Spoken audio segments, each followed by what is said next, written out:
Hi, welcome back to the Bedrock Podcast. This is Major Packy Hill. I'm recording at the Bedrock Podcastle at Dover, Delaware. Nice. Hey, this is Major Trigger Jordan from Vance Air Force Base. I wish I had a what was it? What'd you call it? It's a The podcastle. Here, I'll show you the camera. We've the podcast. Well, we bought a all bunch of right. big Legos and we built a castle, and that's our Nice. studio. And what do you do at Vance? Well, I'm pretty much like your counterpart here at Vance, Chief of Innovation here. So in pilot training, this realm is fast and furiously growing and evolving and changing. A lot of integration with using commercial off-the-shelf technologies to expedite and help students reach competencies faster. So it's been a fast couple of years, which has been awesome. But more importantly, more than anything, I think the most awesome part has just been the receptivity to change. You know, a lot of people look at it and be like, the Air Force doesn't want to change. Not true. It's been a pretty awesome evolution. So whether it's pilot training, whether it's software, whether it's working with companies, it's been an exciting couple of years for sure. Awesome, dude. So you talked about change at UPT. I went through 10 years ago. I heard everyone just learns how to fly airplanes using virtual reality now. Is that true? No, not the case. So there was a couple of rumor got out that we were looking at VR simulation and utilizing the technology and seeing what's possible, what's within the realm of possible. And I think in a lot of ways it got misconstrued. The message somehow got across that we're trying to use technology to replace training in the pipeline. And being one of the people, we have myself and a couple other people who've been really focusing on the integration of that technology. And the message to people is that's simply not true. Like VR simulation, technology integration has its positives, the things it's really good at, and has things it's not good at. And our job is finding out what is it really good at. Let's capitalize on that. Let's identify what it's not good at and help develop those areas so it can be used more efficiently and effectively in the future. But if the areas it is good at, for example, let's allow the students to accelerate their training and accelerate what it looks like. And what I mean by that is let's allow them to get more more repetitions. So let's allow them to build more complex scenarios in simulation. So when they go out to the aircraft, their mindset is, oh man, this is easy compared to what I just did in the VR sim. Because there's a lot of things the VR sim is really good at. And there's several things it's not good at just because the technology isn't yet there of how we need to use it. So it's this constant iterative development process. And what we've been doing at Advance in the last 2 years is really figuring out how do we appropriately and correctly integrate the VR simulation at the right place into in bed with the legacy sims we have, in bed with what you're training in the aircraft. And what we found, there's this great visual that I have as well I should pull up, but is that essentially if you think about building blocks of what we used to teach in UPT, in sims you would learn emergency procedures. So you would learn competency ABC, and in the aircraft you would learn competency DEF. Well, now that you have VR simulation, we realize that some of these things you used to learn in sims and some of the things you used to learn in flight actually work really well in VR simulation over here. So we take those competencies that you used to learn in the legacy sim and in the aircraft, we utilize the VR sim to teach those things really well. And then that opens up space in the legacy simulators and in the aircraft that we can start teaching more advanced stuff. So instead of just having, the end of your T6 block in pilot training where you used to just go to the MOA and fly formation, now we call that a mission block. So you're going to go out as a formation, do your maneuvers. Maybe the IPs are going to inject a simulated emergency. Maybe you have to do a flight split. You go to an outbase. So you go to your formation profile, split the formation, go do your approaches, whatnot, join back up at the base, and then take off individually, and then join back up in the MOA, and doing a rejoin using MARSA. So these mindsets that is actually like very operational that you actually do all the time when you're deployed and when you're air refueling or whatever training you're doing, trying to integrate those more complex scenarios into pilot training. And we're able to do that because of utilizing the technology at the appropriate place. So if there's one message for people to get across and hear the truth straight from the horse's mouth of what's happening, which General Wills will talk about too, is that It's integrating the right technology at the right place at the right time. It's not just replacing everything and we're going to cancel the 2 flights out of the syllabus and we're going to replace it with VR sims. That is not true. That's not what's happening. But in order to have a new capability, you have to lose something, right? Or else you're just going to extend the timeline. So are you able to remove flights from the syllabus, or is it shorter flights, or maybe a proficiency advance of some sort? So proficiency advance is a term that gets misused a lot of times. A lot of times in the sense of when people have historically have thought of proficiency advance, what they're thinking about is, well, you're good enough, so let's just pass you forward. And some people would use those and some people wouldn't. What we talk about is competency validation. So if you can consistently show me in the VR sim that you're really good with flying patterns, and then you can go out to the aircraft and show me you're really good at flying patterns, then we probably don't need to do 4 pattern onlys back to back just because the syllabus tells me to. Does that make sense? Yeah. So it's building flexibility at the right place. And what we found on average, and my counterpart couldn't be here today, but on average, out of this couple of scenarios we run with students who have been working in this, what we call innovation flights, we've seen students soloing 6 rides earlier than they previously used to, not because we're trying to rush them, but because they're just actually that good. We've seen less, sort on average, I think it was 10 less sorties for the overall T6 syllabus that were required. It could have been 12 required that weren't required, not because they were cut, but just literally because the students were good enough that they didn't need them. So what we did is we used those additional sorties to do more complex training, like the missionization training. One of the things General Wills said and done, which is awesome, is that it's not cutting sorties. He still said, hey, we're still going to frag them for the same amount of training they previously got. And if we can make them better in those additional sorties that they have, then let's do it. So it's a focus on quality, not quantity, which I know has been an inverse of what I think people have thought for a long time, that we're just trying to increase the numbers. The focus has shifted to, we need pilots who can operate in a 5th gen world and a 5th gen mindset. And how can we use our current technology and our current assets to do that? But we have to be making more pilots, because I've heard we're making more pilots. Yeah. Well, and there's a transition between where, as you shift this process over, because it is a process. It's not just the syllabus. It's not just a technology. It's a whole mindset shift. I mean, it's a whole cultural shift. The pilot training that you used to know for what we call the innovation syllabus right now, that is going to be UPT 2.5 essentially, which is the segue from where we currently are into this 5th gen T7 type mindset training. There's this bridging of the gap where you have to go from where we currently are to where we need to go, but there has to be a transition. That's 2.5. So in this transition, I wouldn't be shocked if we were producing the same amount of pilots because we were shifting everything over to a new culture, a new mindset, which in the future, in the next couple of years, will enable us to make more pilots. I don't know what those numbers are currently, but what I do know is there is efficiencies being created in the training we're doing. But again, to foot stomp, it's not because training is being cut. It's because the training has been validated and the students are accelerating in how they're doing. They're doing a better job. They're getting the competencies faster.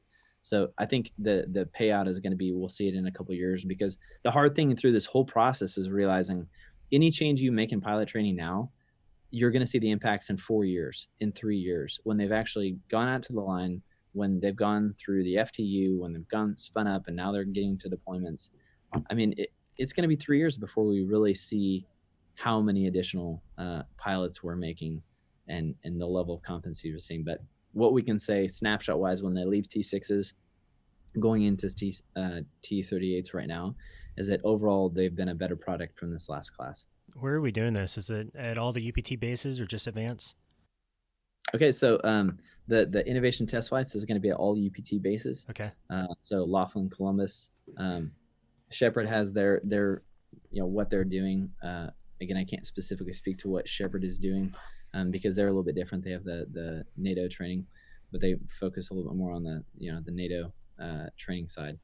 But it will be all the pilot training bases are starting to do this expansion. General Wills, I'm sure we'll talk about that as well.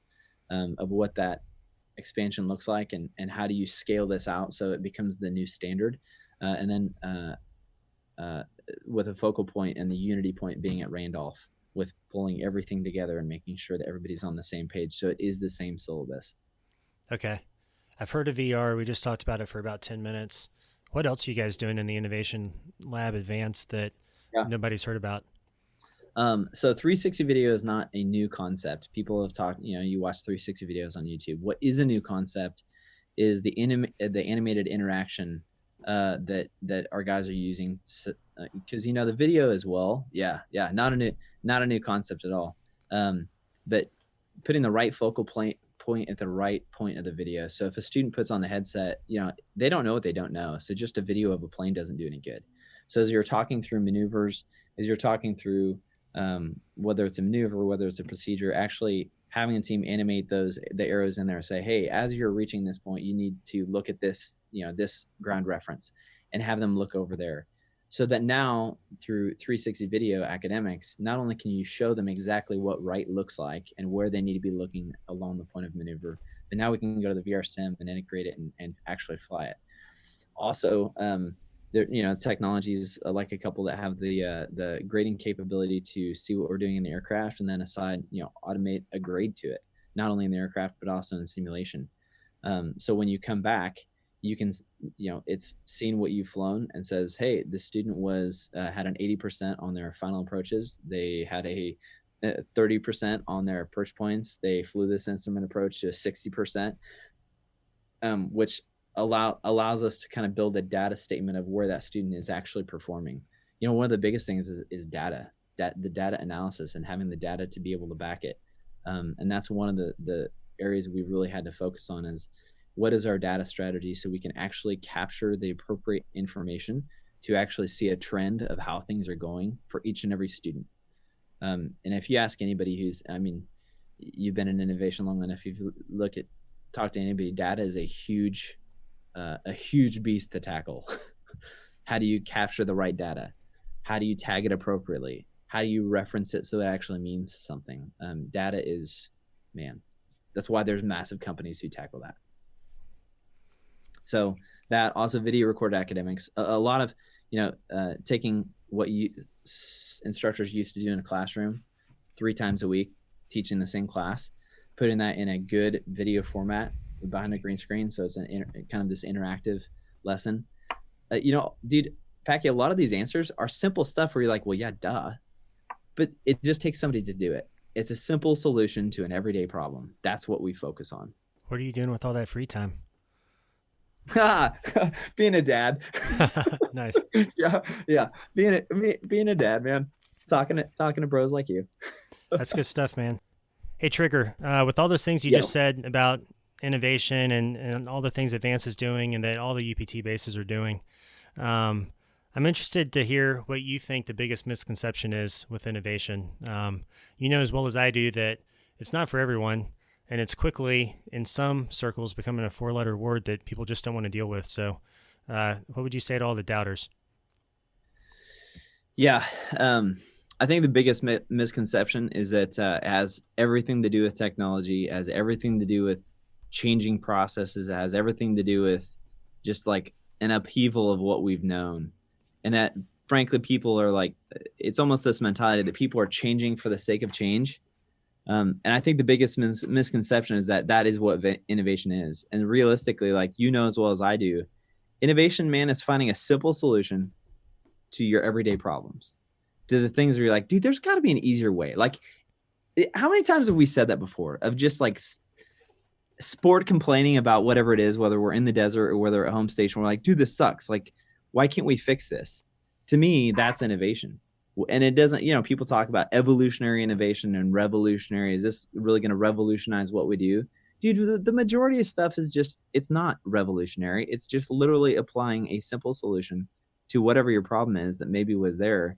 But it makes life easier, and it makes the mission more effective, and it makes, frankly, our lives more enjoyable. And I think what I'd probably say to people that, are hating on the innovation train is that I get it. A word gets used a lot, and quickly it becomes a word you never want to hear again. But if you look at the root cause, like the real baseline of what it is, It's people's ability to bring a logical solution, like fix the things that you hate. It's the ability to do that. It's the ability to look at a process, or look at look at something that you've been annoyed with the entire time and said, we can fix this. Like, let's come out with a logical conclusion to how this cannot suck anymore. And there's been an appetite for it, to be honest. I think that's the biggest misconception about what innovation is. Frankly, it's just connect. And the other baseline I'd say is a lot of times, if you can connect a person to their passion, what they love to do, they'll create phenomenal solutions. We've seen it a lot we had an airman that was, he was working in the ROS shop, which is like radio and instrument repair. And he loves programming. So we said, hey, what do you think about just coming over here and like starting a coding cell so we can start fixing some of the issues with programs we have here on base? And this dude, like, he ate it up and loved it. And just by having the opportunity to give someone the opportunity to do something that's different that they're really interested in, it makes all the difference in the world. And you know how many answers we've been able to get just by releasing him to do it? Dude, it's been insane. It's been insane. To me, that's what innovation is. It doesn't have to be Tesla. It doesn't have to be SpaceX. It doesn't have to be this complete revolution of something totally and completely new. It's just literally fixing the things that you have the ability to fix and just empowering people to do it. That's innovation to me. Yeah, and the biggest thing I found is people get excited in different ways. And so you can go brief at an all call, and out of 1,000 people, you might get 5 people excited with your PowerPoint slide and, the jokes that you say up on stage.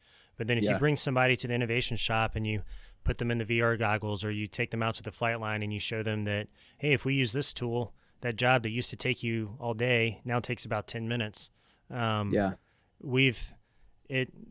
problem is it takes forever, but we have been breaking down some of those barriers by doing that. And I know you have been too. Yeah. And initially, I don't know if you're the same as me. Initially, I was almost frustrated that more people didn't get on board. But then you look at the process of new technology. There's the early adopters, right? And the early adopters are few and far between. You have your onesies, twosies, your 1 to 2%. But what I've realized is that those 1 to 2% people they're worth their weight in gold. If you can get 1 or 2 people who are legitimately excited about what they're doing, they're excited about the opportunity, about the process, they will create the best solutions ever. And it turns out I don't need a team of 10 or 15 people to do it. You take 1 or 2 people who are passionate about it and connect them to their passion, dude, it's game over at that point, because they're motivated. They love what they do. Speaking of people who love what they do, we've got an interview with Major General Craig Wills. He's a 19th Air Force commander. And for those of you who don't know, 19th Air Force covers all of undergraduate pilot training for the Air Force, all the pilot training bases. Did I miss any? No, there's more people. It includes like RPA and all of training. So even FTU training includes that as well. Air Force Academy is wrapped into that. There's a lot of pieces that fall under 19th. Awesome. Here's the interview. Sir, thanks for calling in all the way from Randolph, correct? Yeah, it's Craig Wills, Commander of 19th Air Force since last June. I'm really excited to be here, and thanks for what you're doing to help spread the word to our pilots and our aircrew out there. I have a background as a backseater. I spent a few years as a WISO, and then I went to pilot training, flew primarily fighters and trainers. So I'm really excited to be part of the training enterprise and back at Randolph Air Force Base. We've got a lot of exciting things going on across the command. Hopefully we'll be able to talk about some of them. Obviously, a lot of our pilots out there are very tuned into some of the issues of the day, like retention and pilot production and deployment tempo, all serious considerations. I'm also tracking all of those things and working hard on a number of fronts with my awesome team in 19th Air Force to try and get after how do we create high quality pilots for our Air Force in the 21st century? How do we sustain and create and cultivate an environment where people feel that their quality of service is high and their quality of life is high as well, so that they remain motivated to stay with the world's greatest Air Force? And then most often lately, we spend a lot of time talking about how can we use the technology that's out there to harness into our training programs to make sure that our Air Force is really indeed producing the world's best pilots. So I'm looking forward to talking with you about all those subjects and then anything else you want to talk about. All right, sir. Thanks for that intro. I'll I'll just go ahead and ask you a question. You talked about training for the 21st century. I went through pilot training about 10 years ago, and I think Trigger probably did as well, give or take some. How has UPT changed since I went through, especially in the last 2 or 3 years? Well, that's a great question. And actually, the biggest problem is, for the most part, it hasn't changed. In fact, if you go back to, when I went to navigator training in 1991, they issued me a black and white poster of the T-37 cockpit, and I used that thing to chair fly. And when I went to pilot training in 1995, I got the same poster because it was the same airplane, all black and white. I used that to chair fly. 2009, I went to Randolph for pilot instructor training in the T6, brand new airplane. I got essentially the same poster for the T6. The big difference was it had some parts of it that were in color. But if you look at our training system, the idea that you're going to definitely take a certain amount of time and a certain amount of hours, you've got to fly 2 different airplanes, all of that stuff fundamentally hasn't changed in decades. And so it could be that we've stumbled upon, the absolute golden formula that can never be changed. Or it could be that we're a little bit behind the times in recognizing better ways to go after it. The science on how students learn, how people learn, has changed dramatically. In the time since you went to pilot training, essentially about the time you went to pilot training, they introduced the iPhone, and the way that people access data and content and live their lives has changed dramatically. And fundamentally, the way that we expect people to learn remains the same as it was 50, 60 years ago. So bottom line is it hasn't changed fast enough. Now, what we have seen is the last 2 or 3 years, beginning with the initiatives of Lieutenant General Quast when he was the AETC commander, this pilot training next idea of, hey, how can we do things a little bit different to produce a high quality student? We've seen some pretty dramatic possibilities open up. So pilot training next is now on their 3rd iteration.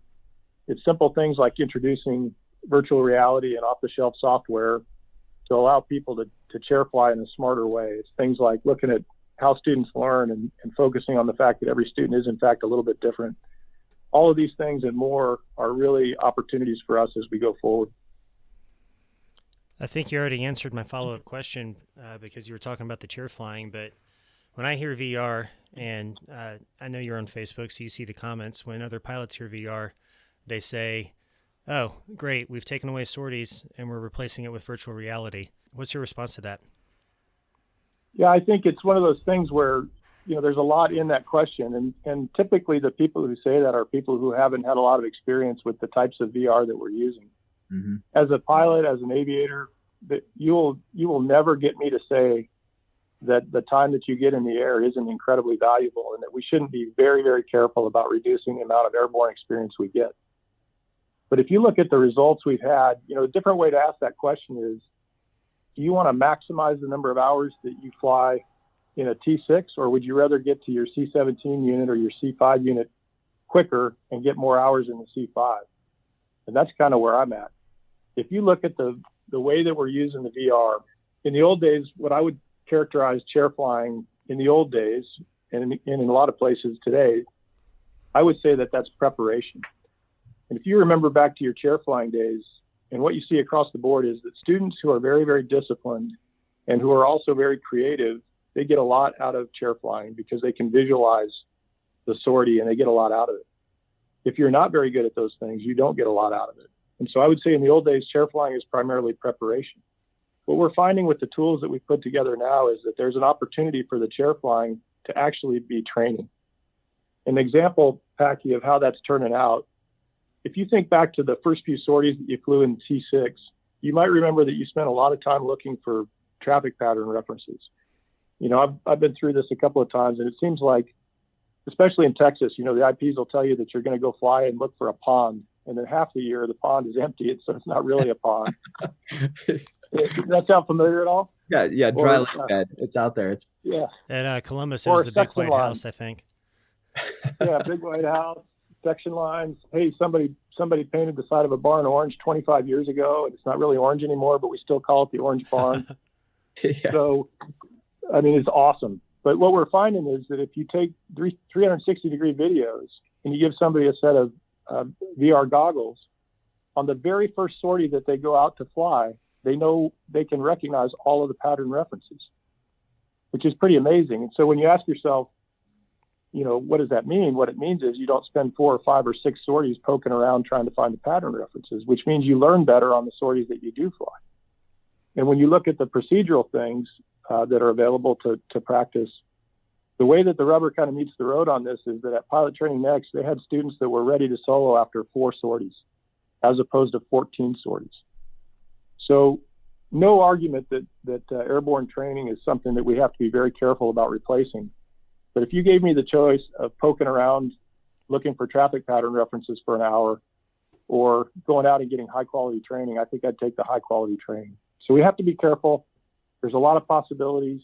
The technology right now isn't there to 100% replicate the flying experience, but we would be foolish if we didn't go after it and try to find a smart way to integrate these tools.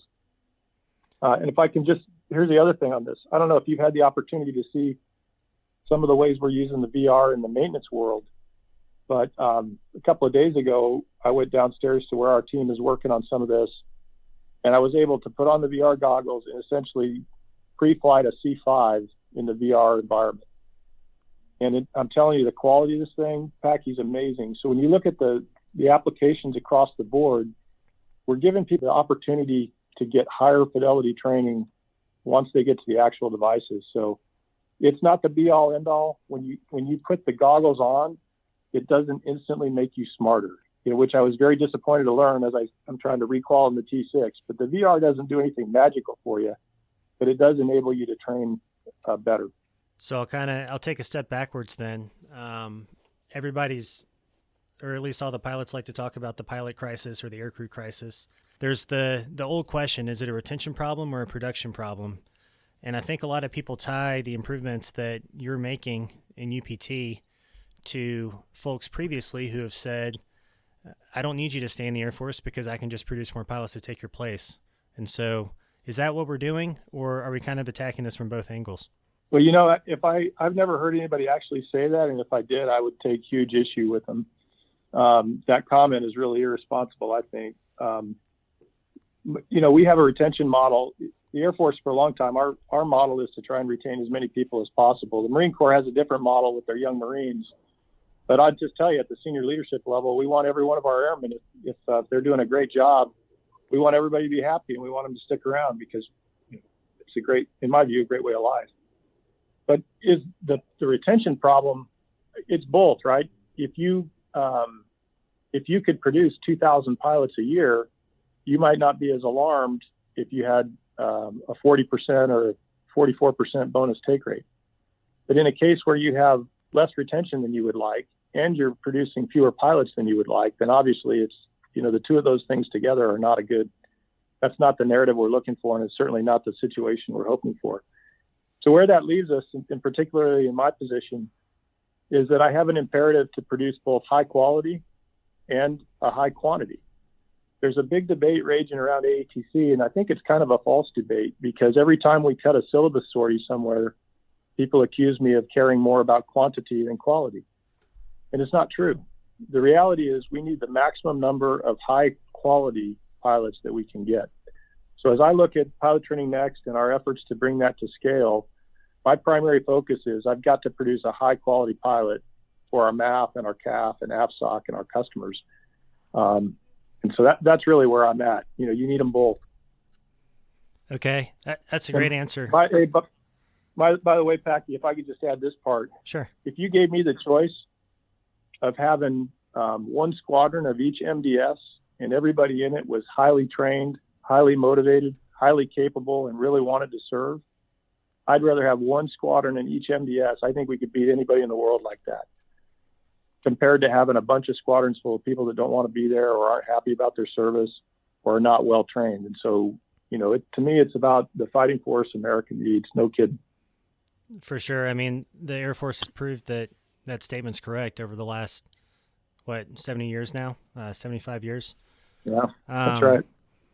You brought up quantity versus quality, and I don't have any data, and I would suspect that maybe this data doesn't exist. But I can tell you that a lot of seasoned pilots, and especially folks on their way out or folks who have gotten out, are saying that by increasing quantity, supposedly, that we're putting a burden on the FTU with potentially less experienced students. And a different way of saying that, or a different way of asking that is, have the standards gone down, and has the washout rate gone down at UPT? I know back in the 80s, it was much higher than it was when I went through 10 years ago. So is that something that's fluctuated? That's kind of two different questions. Yeah, really good questions too. Let me talk about the washout rates first. I mean, there was a time, if you go back and go into the way back, you know, the 70s and 80s, where you had, at least according to legend, these aren't numbers that I would swear to, but I hear stories of 40, 50% attrition, you know, back in the heyday in the late 70s and early 80s. Certainly, we've gone away from that. For the most of the time that I've been associated with the training enterprise, our programmed attrition in T6s is somewhere around 6%. Now, I will say the last year or two that across the board, the attrition has been less than that. And one of the concerns I have is making sure that there's a good reason for that. You know, is it true that we have better students and that they're just doing and better IPs and they're just doing a better job? Or is it true that there's some kind of unseen or definitely a felt pressure to produce more pilots? And that's the one that most scares me. So if there's any AETC IPs listening out there, let me be pretty clear, is that the standard is the standard, and the best thing you can do for somebody who's not meeting the standard is to wash them out of training, because it's too important. So we'll see what happens across, you know, we'll see what the latest data looks like, but generally speaking, attrition rates in the last 10 years have been lower than historical. But don't forget also that we had much higher fidelity training aids that came with the T6, so much better simulators and a much better airplane. And so I think it's very difficult. They're kind of apples and oranges if you want to compare 1980s T-37, T-38 versus 2000s and 2010s T6. So that's how I kind of feel about the washout rate. I mean, believe me, there's no pressure from 19th Air Force to pass somebody who shouldn't meet the standards. Do I expect my IPs to do everything they can to teach our students and help them meet the standard? Absolutely. But I have no interest in keeping a student who can't do it. Now, with respect to the question about have we reduced the standards or reduced the quality, I will say that one of the things that we see is that if you kind of think about the continuum of a graduate, if you put a bunch more stuff into the syllabus, and this is primarily a factor at FTU, let's just say, for example, you know, an F-35 land, because 19th Air Force, we have F-35s. For the first few years of the program, we were producing pretty much a mission-ready wingman at the end of FTU. So when the F-35 graduates would go to their ops unit, they really just took a local area orientation ride, and they were combat ready. That's not the normal way that it's been in fighter FTU for most of my career. Typically, the fighter FTU was about 6 months long, and when you got to your ops unit, you had to do about 2 or 3 months of a mission-ready checkout. As right now, because we need to get as many qualified F-35 pilots out there as we're standing up new squadrons, we've recently made the decision to go back to the older model. So if you're on the receiving end of a brand new B course graduate, you know, whereas a year ago you would have got somebody that's fully combat ready, now you're going to get somebody who still needs some polishing off. In this particular case, a lot of times the pilots will say, well, we've lowered the standard. No, we haven't lowered the standard, but we're training to a different standard at FTU, and there's still more training required. So I know it sounds like a little bit of a nuance, but fundamentally how much training we give people is in a lot of cases a choice. At the UPT level, we're seeing this play out in real time, because about 2 years ago, we had a massive problem with the OBOGs on the T6. And that resulted in the loss of about 13,000 sorties. And so one of the ways we got production back on track is we went through and we thinned out a lot of the sorties in T6s. So it's definitely true that for the last couple of years, the T6 students were not being trained to the same level of competencies, you know, in formation, for example, and in different areas that we had been doing it before. The question is, are they still meeting the standard? In my view, the answer is yes, but we still are working through the data on that. So it's a little tricky, because if you're at FTU and you see one class rolls in and they had you know 13 more hours of training, you may see a difference than the next class that comes in. Those next class may need a little bit more training at FTU. So it's a little bit tricky, Packy, I guess is what I'm saying. I don't feel like we've lowered the standard, But in some cases, we've definitely taken training out of there, and we're not training to the same standard. Sorry, being muted doesn't help. So one of the things that I know that you've been working through, and that we've been working through as well, is when you look at what's happening in pilot training right now with UPT 2.5, you've heard it as well as I have, that there's a mindset of you can't teach an old dog new tricks. And when we're trying to work through integrating modern technology with processes that have been older, and people who have been around those processes for a long time, there's these growing pains. These pains of, you've heard it said the frozen middle, you've heard it said a bunch of different ways. But one of the things that has been really true in working with AFWorks and other people is that it's not just pilot training, addressing, having these issues of having to work through systems that are older. How is it that we take these modern approaches and these modern technologies and integrate them into a system that has not moved in a long, long time? Yeah, that's a great question, Trigger. And so what I would tell you is that we're fortunate, actually, because we have a lot of people that care passionately about what we're doing. And here on the 19th Air Force staff, I think I have the most passionate staff of any staff in the whole military, frankly. Most of them have been to pilot training or nav training. They've been aviators. And let's face it, we all have fond memories of our flight training, and typically have pretty good memories of our flying career. And so when somebody comes in and says, hey, we're going to make a radical change to a formula that works, the natural thing to happen is resistance. And it's true across the board. When you look at, this is Clausewitz in full glory. Even the simplest things are difficult. And it's not, we tend to have these bureaucratic fights, and you're fighting with people who agree with you. Yeah. Which is crazy. You know this better than I do. When you talk about the authority to operate on the network, all the people that want to help you actually want to help you as they're making it harder for you. Yeah. Yeah. So the answer to your question is, we have to continue to communicate and explain the why. And we have to take this one step at a time. There's not going to be one magical day where you're going to come to work and the whole world changes in a positive way, where everybody goes, hey, all of a sudden we're on board with radical new thinking, and we're willing to take dramatic risk in things that we care deeply about. If you're waiting for that day, my friend, you're going to be waiting a while. Yeah. Yeah. But if you can go talk to them, like I say, we have an advantage because the people care deeply about the business. But sometimes we forget. And so I like to talk in terms of the way we live and the way we train and the way we work. In the Air Force, this is our biggest fundamental challenge, is that the way that we live and the way that we work have been too different for too long. And if you pictured sort of two arrows going in a slightly different direction away from each other, the distance between those is trust and it's credibility. Real simple example. If I pick up my iPhone right now, in about 10 minutes, I can book a trip to Italy for me and my wife. I can pay for the tickets. I can have the flight I want. I can have a hotel, and I can have set up dinner at some great restaurant in Italy. That takes about 10 or 15 minutes. And if I want to haggle over every penny, it takes an hour. If I come to work and try to waggle my way through DTS, I mean, it's like not that easy, right? I mean, it's crazy. Yeah. So the young people that are coming into our service are more and more frustrated with this because it's such a big gap between the way we live and the way we work. So we've got to get after it. And I think the Air Force is getting after it. And so one of the reasons when you talk to General Goldfein or General Wilson, we've put a massive amount of emphasis on innovation in the last couple of years, to include pushing squadron innovation funds down to the squadron level. And part of the reason for doing that is these guys know that not every one of these things is going to hit pay dirt. We know that not every 3D printing idea is a good idea. We know that not every spark tank idea is going to change the world.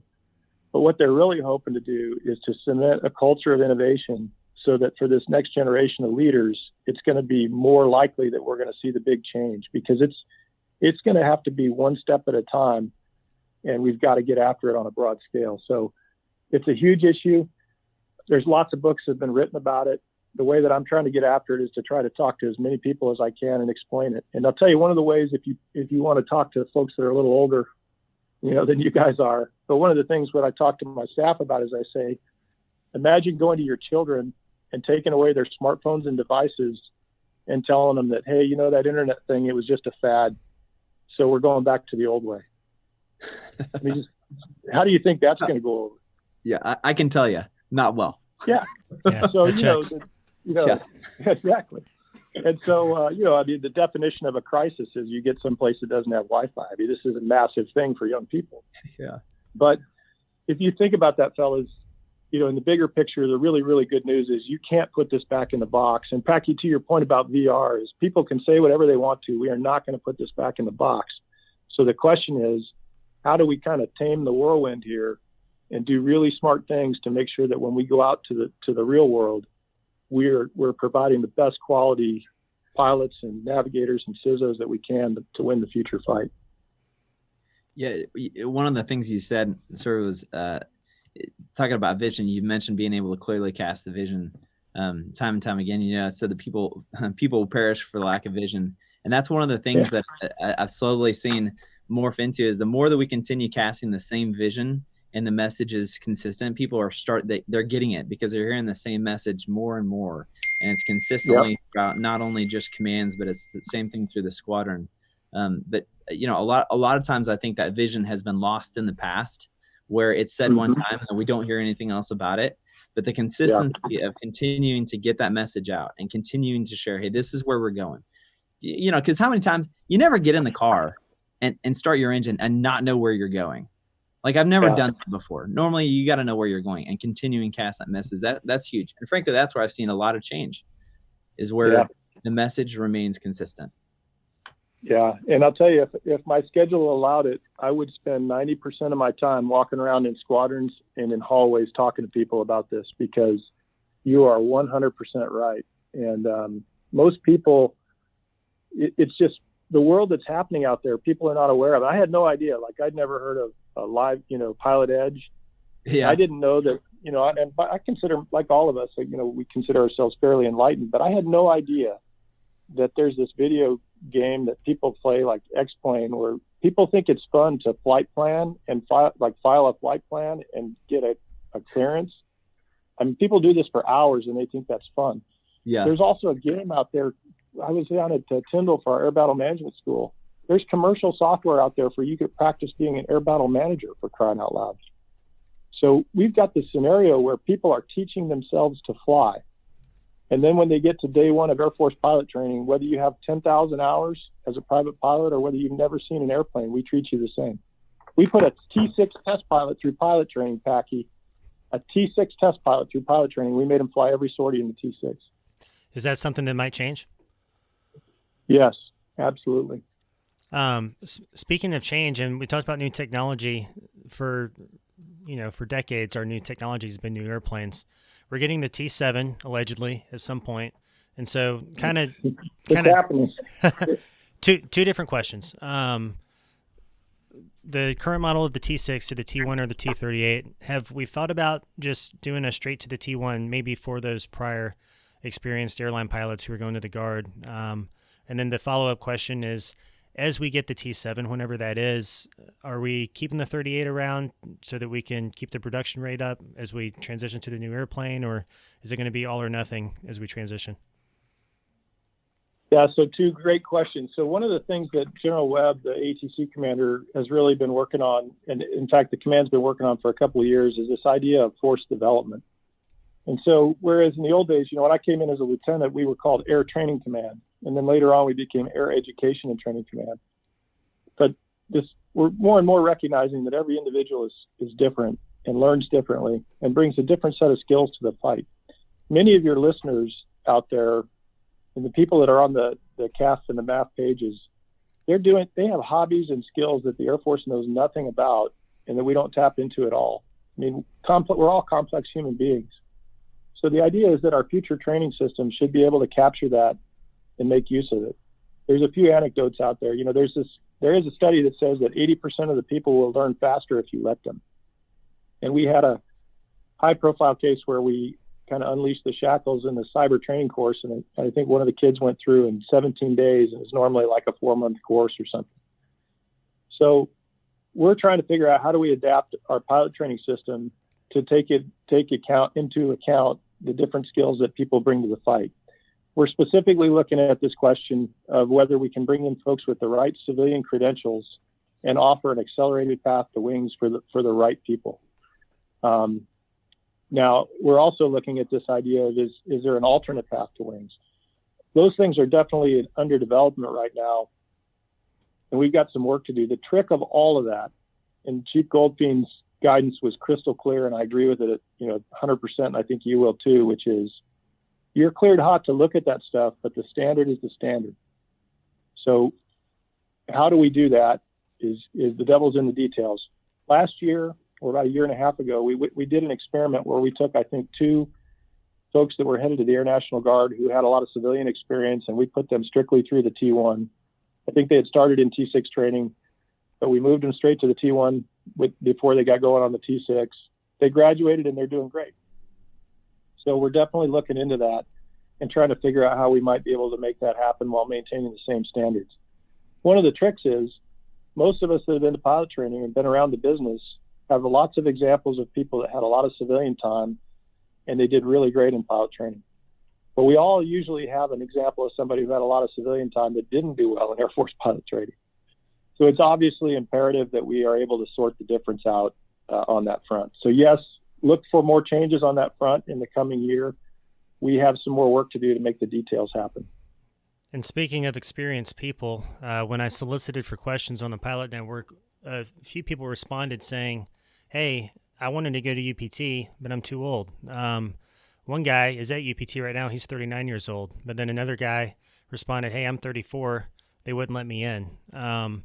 Is there any magic button that these folks or any office they should reach out to if maybe they've talked to 1 or 2 Guard or Reserve units and they say we're not going to push the age waiver?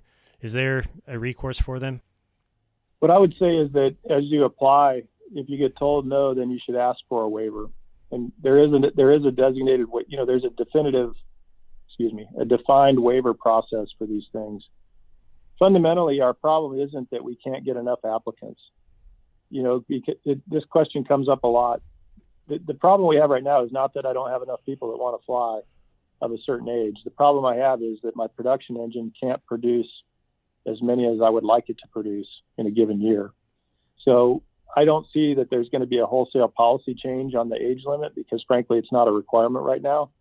But as you say, there have been people who have successfully gotten waivers, and I would encourage them to just ask the question, and then it's up to let the process run its course is how I would do that. Yeah, and I think that part of it is lost in the folks who make that argument because we hear pilot crisis, but there is the logjam of UPT. You can only produce so many. That's exactly right. Going back to the aircrew crisis, everybody always wants to talk about retention. One question I've got for you: a lot of folks in my shoes. I'm a major with not much time left on my active duty service commitment, and a lot of folks will get upset that the Air Force is not offering as much of a bonus as certain studies have said they should offer in order to retain more pilots. And then additionally to that, the incentive pay, the fly pay, while it's pretty close to the limit, there's actually a very slight difference between what the limit is that Congress has mandated and then what the Air Force actually pays, obviously depending on how many years you've had in. And so some folks take offense to that, and I just ask, what's the headquarters answer to that? Yeah, what I would say is that in this particular case, 19th Air Force headquarters doesn't really have a big opinion on that. And I'll leave that to the Aircrew Crisis Task Force. We have a lot of people that work bonus policy and those kind of things. So I don't want to be one of those guys that always defers, but I think that's a better question for different people who know more about the subject. What I would say more broadly is when you talk about the subject of whether to continue to serve as an Air Force officer or whether to go, to me, and this is purely anecdotal, but, over my 29-year career or so, generally speaking, I have yet to meet anybody that took the bonus who wasn't already going to stay.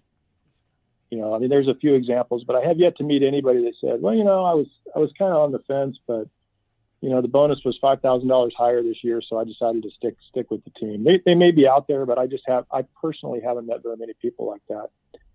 I think that we have to be really careful as a force when we go down the bonus discussion, because fundamentally, when I look at these young people that are in training, I don't see a bunch of pilots or CISOs or ABMs. I see a bunch of Air Force officers.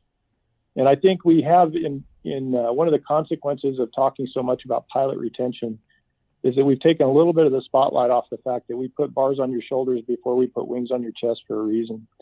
You know very well as a guy that's out there flying the line, we're asking people to put their lives on the line for the country. No amount of money can make that worthwhile. There's no amount of money you can offer somebody in exchange for the willingness to put their life on the line. So I say that not to diminish the importance of having a good bonus program, or not to say that I'm anti-bonus. Nothing could be further from the truth. But I think the advice I would give to people is to say, listen, if you're counting the dollars, when you're getting close to that decision, if you're really counting the dollars, then you probably should think about getting out, because, what we're going to ask you to do, those few bucks aren't going to make a difference if the worst thing happens, and for, whether you're flying a low level insertion for some paratroopers in Afghanistan or some other place, we're asking an awful lot of you. And so I would instead ask people to focus on the quality of their service. And I oftentimes ask a couple of basic questions. And the first one is, I say, why did you come in? What did you come here to do? What are the things that motivated you to serve? And once you know what those things are, and by the way, I've gone down this road a lot of times, Packy. I've been around for a while. I've had to decide whether to stay or go many times. I bet. And I write them down, like in print. Why did I come here? And then the next question I ask is obvious, which is, am I still getting what I came here for? And if you're still getting what you came here for, you should stay, because we have a lot of great work to offer. We're surrounded by what I think are the best people and the best families in the world. And if you're not getting what you came here for anymore, I think you should think about leaving, not because I don't like you or value you, but because I want you to be happy. For our people that are listening to this have already done more than 99% of the people in this country are going to do. And they have my undying gratitude.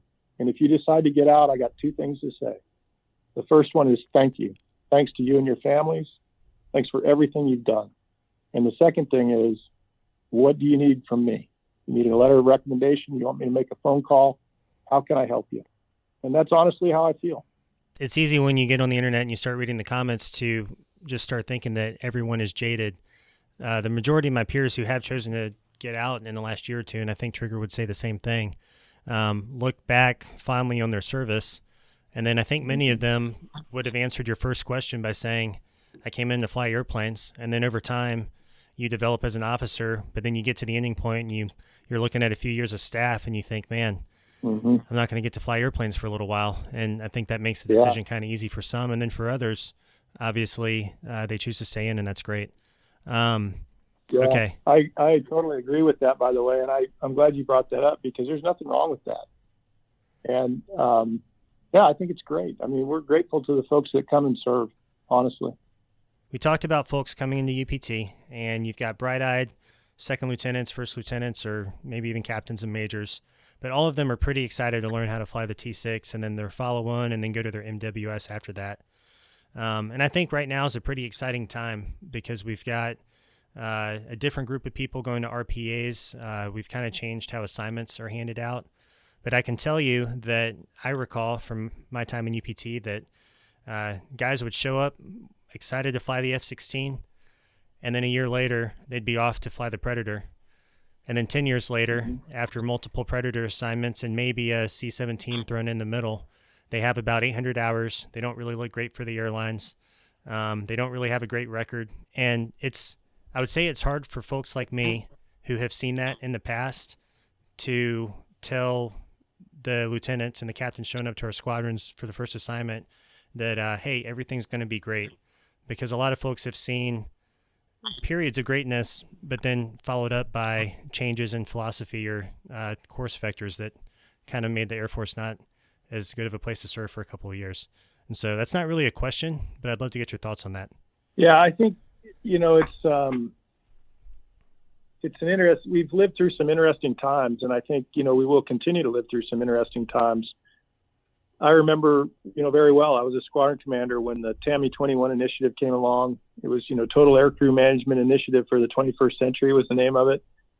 And what it really meant was that we all had to send some folks to RPAs, because the demand for RPAs went from, I think at the time when our chief and secretary were asked to leave, I think we had around a dozen combat air patrols. And then I think a year later we had something like 50 or 60.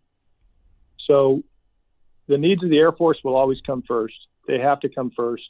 It's our mission. We're not here to, the American people give us a lot of honor and respect, and they have high expectations for us. And that expectation is that we're going to meet the mission, and that's going to be the primary thing. So sometimes, unfortunately, when there are big swings in requirements or big changes, occasionally the way that those things get rolled out, it will affect some people in a way that they weren't anticipating or expecting. And there can be no question that if your timing is really poor and you get caught up in the right thing, then maybe your career isn't going to go down the path that you thought it would. So I don't have a solution for that per se, except to say, when you say not a great place to serve, what I would say is that I think, and most of my senior leader friends that I know, and certainly my bosses, we're absolutely committed to trying to increase not just quality of life, but quality of service. And I think you've seen if folks can be objective, and it's very difficult to do, especially if you are affected by one of these big swings in policy.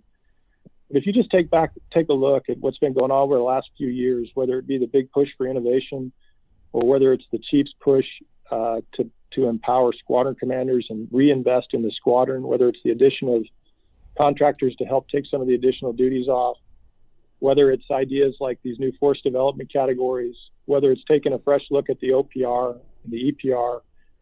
I mean, even the folks who maybe aren't really high on the Air Force at the moment, if you took a step back, I think there'd be a lot of evidence to suggest that the senior leadership is hearing you and that we're investing a lot to try and maintain the trust of the people that we lead. So my advice in a case like this is you always have to do what's best for you and your family. Certainly we're expecting that while our folks are with us, that they're going to do their very best as an Air Force officer. But certainly when it comes to the decisions you have to make, we also expect and would hope that you're going to do also what's best for your family. The advice I give the young people is to remember that the best insurance in turbulent times is to continue to do the very best job you can do. And you have no control. When I went to navigator training, they told me, if you have no chance of going to F-15Es because of X, Y, and Z that had happened. You do the best you can, and somehow miraculously I got an F-15E. I got lucky. Other times I got less lucky with the assignment I wanted. But the common denominator, the very best insurance that folks have is to do the very best job they can at the place they're at. Because the one business rule that remains standard in the Air Force is if you're the best pilot in the squadron or the best officer in the squadron, your chances of getting the assignment you want are better. So we want to take care of every single person that we can.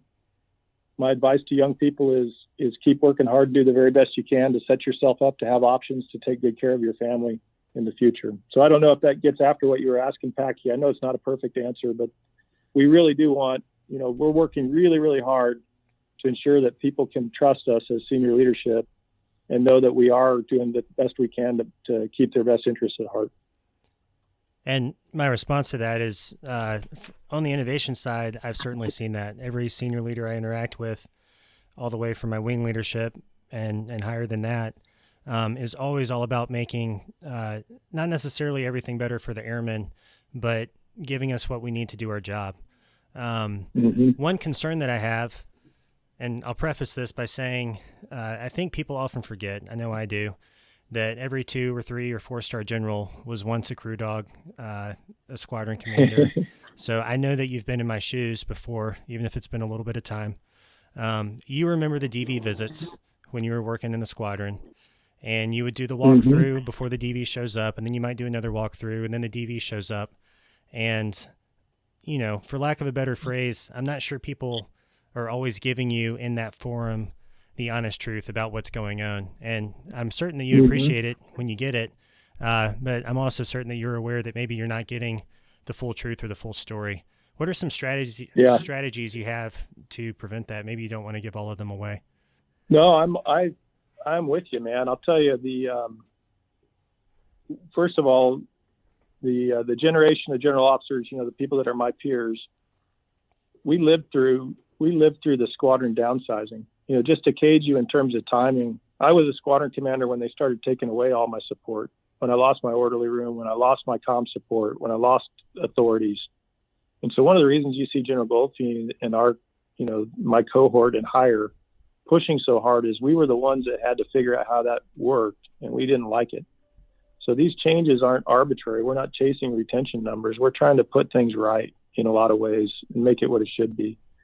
And that kind of falls into the category of DV visits. One of the ROE that I have is try to minimize the amount of protocol. And I tell my wing commanders, hey, if you're doing a big walkthrough or a drive-through or a rehearsal for my visit, you're doing it wrong. Your airmen have better things to do. I can open my own doors, So some of that is trying to reduce the protocol requirements. There needs to be a certain amount of protocol. This is the military. If somebody throws a cup of cold water in my face when I first get on the base, my feelings might get hurt a little bit or something. But, we're trying to make it not a dog and pony show. And most of my peers, we want to meet the airmen. We don't mind seeing empty buildings and stuff, new buildings, because some of that's important. But mostly we want to hear from the airmen. My strategy is usually I sit down at a squadron commander lunch or an airman breakfast or in an all call, and I usually lead off with, hey, we can do this one of two ways. We can do the part where I talk and you keep to yourself and you don't ask the question that you really want to ask, or you can ask me the real question. And you can be honest with me and I'll be honest with you. And fundamentally, it's up to you. So that's the strategy I use. I try to use plain language wherever I can. I try to be as transparent as I can. Periodically, people ask you questions. There's, Packy, as well as I do, there's certain questions you could ask me right now that I just can't answer in this forum. But for the most part, I try really, really hard to be as transparent as I can with people. And so far, I've gotten a reasonably good response to that. Every senior leader is a little bit different. My advice to you would be polite, be respectful, but say what's on your mind when your senior leaders come to town. If you don't, you have only yourself to blame if they leave and they don't know what's on your mind. Yes, sir. I love that. I'll follow that up with what's the toughest question you've gotten in one of those forums? Actually, the toughest question is, I would say the toughest question, usually the toughest ones are when they ask you something that's like budget related and you can't talk about it because the budget hasn't been released. Yeah. And so, you're trying to stay out of trouble, and there are rules with all that stuff, especially if there's contractors in the room. So those things are technically the toughest. I haven't had a question yet that made me really uncomfortable, because generally I just try to be as honest as I can. So I know that's a little bit of a cop out, but honestly, the technical ones are the hardest because I don't want to break the law with respect to divulging something to a contractor. But the questions the airmen ask me, the ones that make me feel the worst, is when they ask a question and it's something that I know I just can't do anything about in the short term. And it usually has something to do with, here's a good example of, we've had some cases. I've had a couple of cases in my command where some folks got passed over for promotion. And I looked at their records and I just didn't understand why. In my mind, I looked at the record and I thought, man, that person should have been promoted. And when they ask you, what should I have done differently? How could I have done it differently? Those are the hardest ones because I don't know what to say. I look at their records sometimes and I go, hey, you should have made it, but I can't change the board results, So that is what I find personally the most painful, is when I know that it didn't turn out quite how we all would have hoped and I can't do anything about it.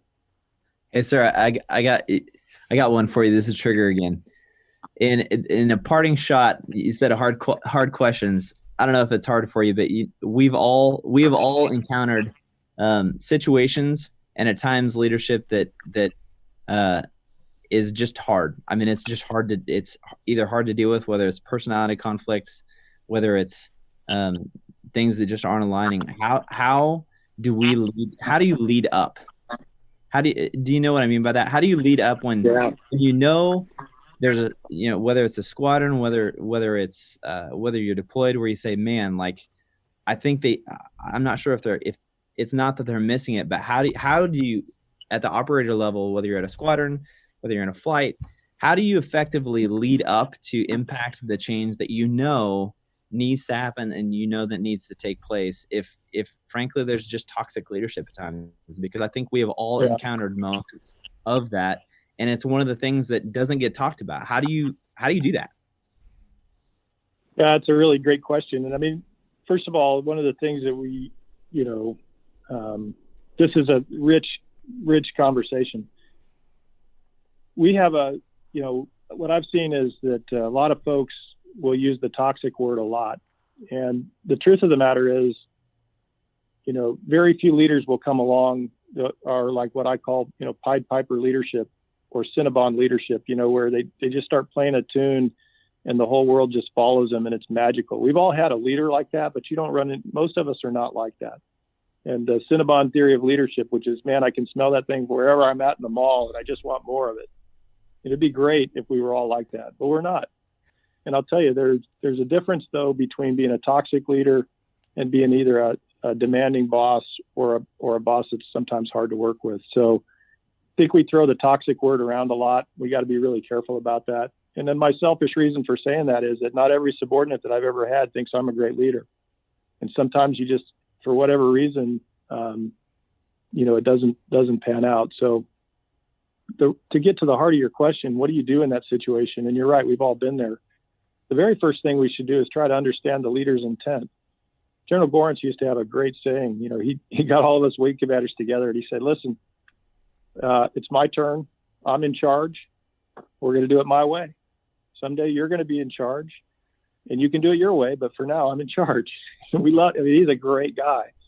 And what he said was, we're going to talk it out.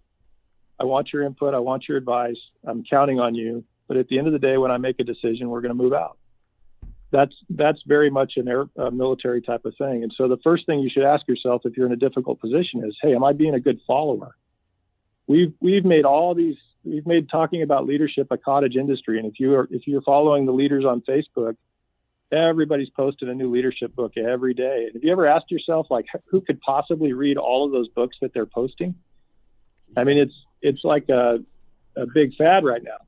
Yeah. So ask yourself, we should be talking more about followership as well. Am I being a good follower? Do I understand the commander's intent? Have I given a good faith effort to move out on what they're trying to get done? And if you ask yourself and you're honest with yourself, you say, oh, either I don't understand the commander's intent or I don't understand why they want that. Well, then go figure it out. And if you can answer yourself, yes, I'm being a good follower. Yes, I'm doing the very best I can to make this leader successful. But I also have a big difference of opinion, and I think this particular issue needs to be raised.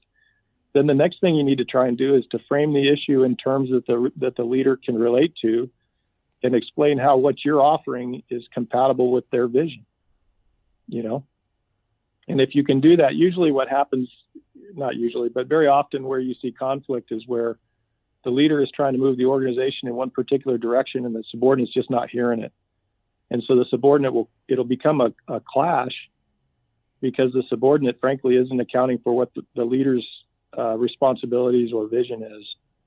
And if you can do that to the greatest extent that you can frame your initiatives in the context of how you're going to help them achieve the organization's goals or the leader's goals, you'll be more successful. And then if you get to the part where you just have a completely diametric view of how things should be going, then your response depends a lot on the nature of the subject at hand. So on one end of the spectrum, there is, hey, the leader wants me to do something that's immoral, unethical, or illegal. Well, that's a showstopper. And every officer has the responsibility to step up and say, no, I'm not going to do something that's illegal, immoral, or unethical. And then at the far other end of the spectrum is just, it's just not the way I would do it. Well, if you don't like it, but it's just not the way you would do it, well, then you should move out and get it done. And then when you get to be the leader, you can do it differently.